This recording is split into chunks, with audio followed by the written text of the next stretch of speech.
Long before Mario ever jumped, Nintendo was actually a company that made paper cards. That's right, beautiful paper cards.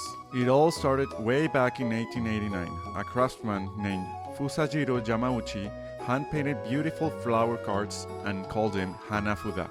Yamauchi founded Nintendo. These playing cards were super popular, business was booming, and they became the top card maker in Japan. Decades passed. In the 60s, a young ambitious grandson named Hiroshi took over, but he wasn't satisfied. He realized a big problem. Cards last too long. You buy one deck and keep it for years. He wanted a product people would buy often.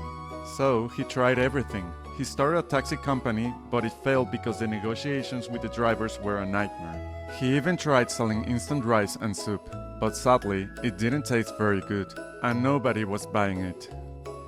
He also opened short-stay hotels, but just like the taxis and the rice, these experiments were losing tons of money.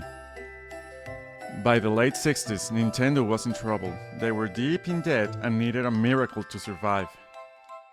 One day, the company's president saw a maintenance guy playing with a strange extending arm. He had built it just for fun.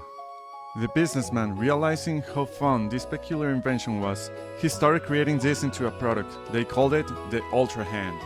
It was a massive hit. It saved the company and turned Nintendo into a successful toy maker. But in the 70s, an oil crisis made plastic too expensive. To survive, they needed to get creative with new products again.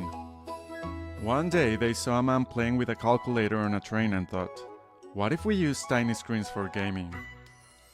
They came up with the Game & Watch handhelds. They were a massive hit. Nintendo was finally making money again. But they wanted more. They bet everything on conquering American arcades with a space game called Radarscope. It flopped miserably. Thousands of unsold machines piled up in a warehouse, bringing the company to the edge of ruin. Desperate to save money, the boss turned to the only person available, a young staff artist named Shigeru Miyamoto.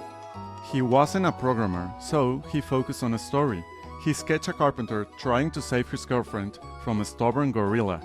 It was the sensation. The game Donkey Kong became a legend, and the little carpenter hero was nicknamed Jumpman.